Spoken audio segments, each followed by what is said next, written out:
So what gets measured gets managed. You ever heard that before? Peter Drucker. I love this quote. It's so true. And the numbers don't lie. We talk to people about email stuff all the time. And internally, our team is always joking about how we all have opinions about things. Our clients have opinions. Other people they've worked with have opinions. Oh, you should do it this way. No, you should do it that way.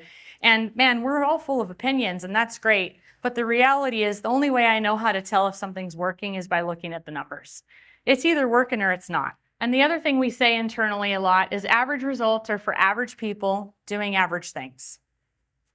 It's like a gentle reminder to ourselves, kind of like you have to look in the mirror and go, listen, is this okay with you? Or are we going to actually step it up a notch? So there's different levels of stats. There's an account level, which, and when I say account level, I mean like in your SMTP, like in Mailgun, they're on the dashboard, there's a stats page, and it's for the whole Mailgun account. So if you have 100 different subdomains in there, that's a pretty far removed piece of data. It's not really that helpful. It could also be your account like ActiveCampaign. They might have like, here's your opens for your account over the last 30 days. Awesome. I mean, those are kind of interesting to look at, but not really, because they're not helpful. It's not helpful information. And so the domain level would be the next level down. If you're using a tool where you're not controlling the back end, then you don't actually have domain level stats. This one is not available to you. You can only see account level stats, and then you can dig into maybe campaigns or workflows or something, but the domain level stats are not for your eyes because they're not your domains. So when we move into something like high level or some other tool where you can use the back end of your choice, now all of a sudden you get to go in and see this data, and domain level stats is highly important because it gives you an indication as to how the domain is performing.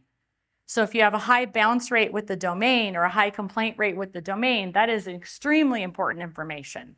If you have a high bounce rate in this email or that email, I'm not really sure. Is that affecting my domain? I can't tell. In the context of how I'm looking at it, right? It's the wrong level. And then you have campaign level stats or workflow level stats. And if you're looking inside of high level even, you can't even see those. Well, campaign level, the new style email campaigns, you can see those stats, but you can't see workflow level stats in high level anywhere. So again, enter email RX. Now you can actually see the stats for your entire workflow and get an idea of how the workflow overall is performing. And then you can go down to the email level and you can see how is the email performing, the individual emails. Now, there's different levels, and some of those levels have the same stats. Like you could have an open rate for your account, an open rate for the domain, an open rate for the workflow, and an open rate for the individual email. So now what am I looking at? Because I'll say, hey, what are your average open rates?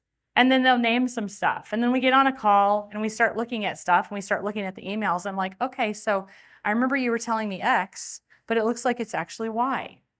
Let's take a look at that, because they just were looking at either they were embellishing or guessing or fantasizing, or it's just they were looking in the wrong spot. So I don't really pay attention to account level data. I just don't. Domain level, definitely. I want to see what are the accepted, how many have been sent. I want to see what the bounce rate and the complaint rate are at the domain level. And I also want to see the delivery rate. Like how did 98+% of my email get delivered? I want to know that at the domain level.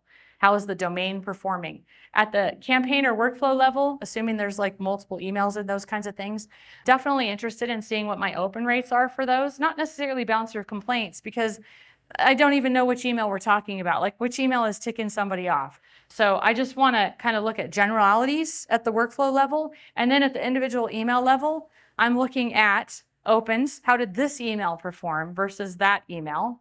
And I'm also looking at complaints at the email level, because I want to know, did this email tick people off more than this email?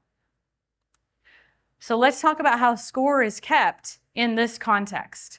The delivery rate, mid to high 80s, is an average delivery rate. If you are, and a lot of tools don't even show you this, but if you're able to see the delivery rate, then you would see that mid to high 80s is like an average delivery rate. How much of my email made it to the server, not how much of it made it to the inbox. That's all we know. And a lot of email softwares just don't even show you that information. So what we're shooting for is 98+%. And I'll just tell you, like, if it's under 98, there are just definite problems.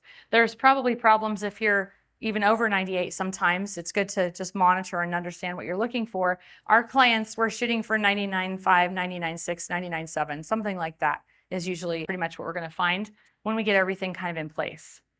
Because remember, if 97% of your email got delivered, that might sound good. It sounds like a great test grade on your college test, right? But it's not great because 3% of your email did not get delivered. Did not get delivered. Like, that's not cool. So that's why we want such a high delivery rate. And then this is an example, right? Did it make it on the property line? This is an example. This is 99.51. This is for my subdomain, reply.email@inbox.com. I don't remember what the dates were, but anyway, I just wanted you guys to see. This was a long time ago, I think like 2 years ago when I first started using that domain. But anyway, you can see like this is a delivery rate for the domain, and that's what we're looking for. For opens, average opens are 16 to 26% across all industries. There are different numbers within that range, depending on whether it's real estate or something to do with medical or, you know, automobiles or whatever. But 16 to 26% is an average open rate across all industries. For our clients, we're always shooting for 40s, 50s, and 60s as a general rule. You've heard me talk about the importance of, for me personally, I want to hit 55 or I'm just not happy. But in the 40s, like that's a pretty stinking good open rate. If you're comparing yourself to other marketers who are not working on this, they're going to say, wow, you have a 42% open rate on average. Oh, that's amazing. And so here's just some examples. And you notice these are emails. This is warm up number 1, warm up number 2. So this one had a 68.54. This one had a 37.84. That was the 2 emails I showed you on a previous lesson, where the first one was from the sales rep and the second one was from the company, and it did not perform as well. Those open rates are important at the email level. This is actually a cold email software that we don't use anymore. I'm not going to name it because I like the guy who owns it. He's a nice guy. He's doing his best, but we had to move on because it's expensive. This is actually some cold email, and this is like 57, 48, 52, 57, 46, 67, 72, 52, 55, 46. There's a lot of high opens in there. This is a client of ours. His name's Pete. He's also a great referral source. So just echoing what Beant was talking about earlier with the referrals and the nature of give customer service what it deserves. And then all of a sudden people start coming to you through referrals. Pete refers people to us all the time. He's in masterminds that I'm not in, big ones, expensive ones. But he sent me this message and said, hey, thought you'd like to see this. Can't say enough good things about our experience working with you guys, #real results. And he circled the open rate. And so this is what it was. He was using Infusionsoft, by the way. This wasn't even high level. And so the opens are, the one that was sent that morning was at 45, 40, 55. This one was only 35, 53, and 50. Those were way more than double what he was getting before. So that meant a lot to him to be able to see those kinds of numbers. And that's what we're shooting for. Unsubscribes. I just put NA because remember we talked about how an unsubscribe doesn't really hurt. It's not that thing. Now, there are some tools that will tell you that they don't want you to go over a certain percentage of unsubscribes. How I get around that, and Mailgun's one of them, by the way, 1.45% is the number that they don't want you to go over, which I think is stupid. Really, you're going to keep people from, you're going to keep me from encouraging people to get off my list to keep it clean. It doesn't make any sense to me. So I put NA because poop on that. I'm not going to use their unsubscribe link so they don't know who's unsubscribing. I can make sure that I let anybody unsubscribe for whatever reason. I can encourage them to do it. I can do my unsubscribe campaigns. I want to keep a nice clean list. And so I don't have to worry about this because I do it in a way where Mailgun doesn't see who's unsubscribing, only I see that. And then I choose not to send to them because that's the right thing to do. Again, it's about control. Bounces, 2+%. I just put 2+. We see all kinds of stuff when it comes to bounce rates. Man almighty. Our goal is to keep it well under 1% in general. We want our clients' bounce rates to be well under 0.25%. And again, that's just all about keeping everything healthy. And then complaints, I put 2 numbers on here. Now you can see them on the same screen, whereas before we've talked about them at different times. Complaints being the one you're seeing in your software or in your backend SMTP, average 0.05 to 0.10, and our goal is 0.03, no higher than 0.03 for a complaint rate. Google spam rate, a little bit different. Those average around 2 to 4%. I've seen an awful lot of Google spam rate reports at this point. 2 to 4% is pretty average. Less than 1%, well under 1% is what we're shooting for just in general. We like to hold our clients to well under 0.5%.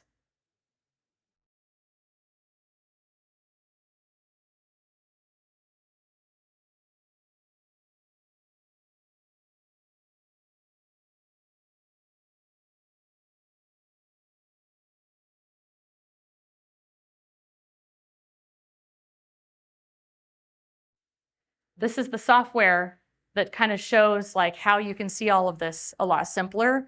Rather than having to dig here, there, and everywhere to see all your numbers, you just connect your high level and your Mailgun account to it. And then you go down into these tables. So like this is the domain report. Here's all the domains. Here's what all their stats are for each domain. It's all the clients of our clients, and we can see exactly how every single one of them is doing with one sweep of the eye. And it's color coded. I know you can't like read it totally, but you can see there's colors on there. So the reds are like, oh, what's going on there? And so we can dig in, and we now have some stats at the domain level. This is just some graphs that kind of represent it. And these are, you can click on and off these colors so you can see what's really going on there. And then you can go down into the location level stats on. So now I've dug down into the domain, like all of these locations are on the same subdomain, but I don't know which one of them is causing that problem. So I have to figure that out. Now I can see it. Now I can go, okay, this client is causing a problem for the domain that everybody is sharing. Otherwise, I'm just going to lose my domain and I'm not going to know who's causing the problem. How many digs would it take to get to the center of that Tootsie Roll, Tootsie Pop? And then I can go into the location in here and I can see here's all the workflows and what those stats are. Here's the campaigns, and below that there's one that says other for like bulk sends and webhook type stuff. But now I can see like, okay, now I know this domain has a problem. I know which location is causing it, which client is my Huckleberry. And then I can dig in and see which workflow or workflows or whatever is causing it. And then I can actually click on the workflow and I can see all the emails that are in it and which one of those emails is causing it. Like, is email number 3 a high complaint rate and that's rolling all the way up to the domain? Great, let's go figure out what's going on in email number 3. So that's the idea behind doing that.